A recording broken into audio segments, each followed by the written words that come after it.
Alors, on va faire la résolution graphique de ax à la 2 plus bx plus c est égal à 0. La première chose qu'il faut faire, c'est de résolver. Alors, quand vous avez 0 est égal à x plus 3, x moins 7, 0 est égal à 3x moins 2, 7x moins 1, ou plus 1. Alors, la première chose qu'il faut faire, j'ai besoin que ceci est égal à 0. Alors, ça veut dire que si ça fois ceci est égal à 0, tout va bien. Ça veut dire que j'ai besoin que ça soit égal à 0. Alors, ça veut dire que x plus 3 est égal à 0. Alors, qu'est-ce que x doit être pour que tout ça soit 0? Alors, vous mettez le 3 à l'autre côté. Ça devient 1 moins 3. Je fais la même chose ici. Comment est-ce que je peux changer ceci pour que ça soit égal à 0? Alors, x moins 7 est égal à 0. X est égal à 7. Alors, x est égal à moins 3 ou 7. Je fais la même chose ici. Alors, comment est-ce que je peux avoir ceci pour que ça soit égal à 0? Alors, vous écrivez 3x moins 2 est égal à 0. Ça, c'est un 3x est égal à 2. X est égal à 2 sur 3.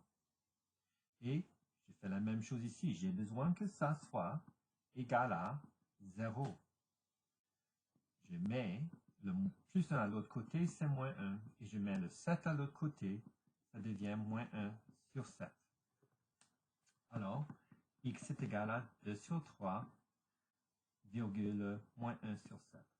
Alors, est-ce que ça fait une différence si je mets le mot ou, le mot et ou une virgule? Absolument pas. Ça ne fait aucune différence. Alors, vous pouvez répondre avec n'importe quel mot là. Alors, est-ce que vous pouvez voir comment je peux aller directement à la réponse? Alors, c'est x plus 3, la réponse est moins 3. La réponse ici, c'est 7, et on a commencé avec x moins 7. Alors, la règle est ceci. Quand vous avez un x plus 3, vous prenez le 3 et vous changez le signe. C'était un moins 7, alors ça devient un plus 7. Alors, regardez question C. Essayez cette question. X moins 4, x plus 11. Allez directement à la réponse. Alors, vous prenez le 4 et vous changez le signe. Est-ce que 4 moins 4 donne 0? Oui. N'oubliez pas, j'ai besoin que ça, tout ça soit 0. Alors, qu'est-ce que je fais ici? J'écris ou, je mets le 11 là, je change le signe. Est-ce que moins 11 plus 11 te donne 0? Oui. Alors, tout va bien. Pour question B, ce que je dois faire, c'est regarder la réponse. J'ai 2 sur 3 et puis le signe est changé. Où est-ce que j'ai trouvé le 2? C'est ce nombre ici. Où est-ce que j'ai trouvé le 3?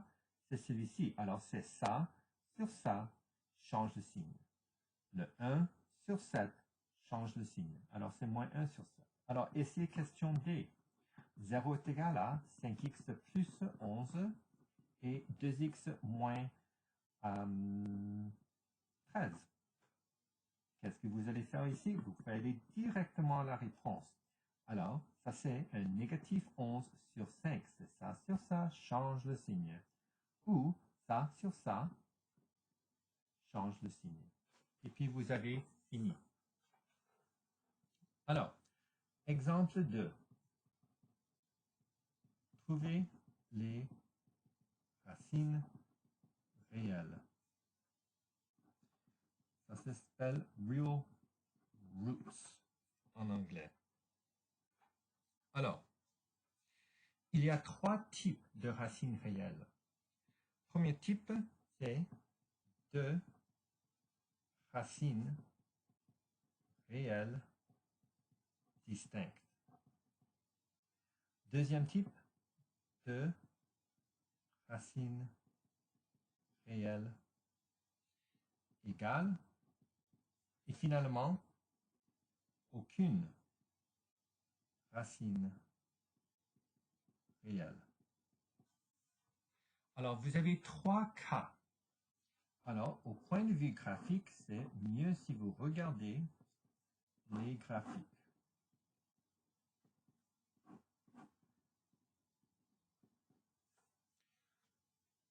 deux racines réelles distinctes, c'est code pour deux x int. Et les deux x int doivent être différents. Alors, un exemple, c'est ceci. Vous avez deux x int. Ça, ce sont les racines réelles. Et distinct, ça veut dire différent. Ici, vous avez deux racines réelles égales. Et ça, c'est comme ceci. Oui, il y a seulement un point. Mais ce que vous avez ici, c'est un cas spécial où vous allez avoir, par exemple, une x plus 2 à la 2. Et ça, c'est la formule. Alors, quelles sont les valeurs pour x pour que ça soit égal à 0? Alors, x est égal à moins 2. Ou, puisqu'il y a deux de ces parenthèses, c'est aussi moins 2. Mais ce sont les mêmes nombres. Mais vous avez deux de ces parenthèses, alors c'est moins 2 ou moins 2. Ça, c'est le même point. Mais ça, c'est ce qu'on appelle deux racines réelles égales. Ici, c'est deux racines réelles différentes. Un exemple de ceci, par exemple, c'est ce qu'on a fait en haut. Alors, c'est x moins 3, x plus 5. Et puis, vous allez avoir les deux. Alors, ça, c'est un 3 et ça, c'est un moins 5. X est égal à 3 ou moins 5. Alors, ça, c'est distinct, ça, c'est égal. Et quand vous n'avez aucune racine réelle, c'est quand vous avez une parabole qui ne touche pas l'axe des x. Il n'y a pas de x int ici. Alors, un exemple de ceci, c'est y est égal à x à la 2 plus 9. Alors, ça c'est un 9 et ça c'est... oh, pardon. C'est pas exactement celui que je voulais dessiner. Ça c'est plutôt comme ça. Alors, je sais que ça c'est à 0. Alors, ça c'est le sommet. Et comme vous voyez, ça ouvre vers le haut et le sommet c'est à 0,9. Ça ne va pas toucher l'axe des x.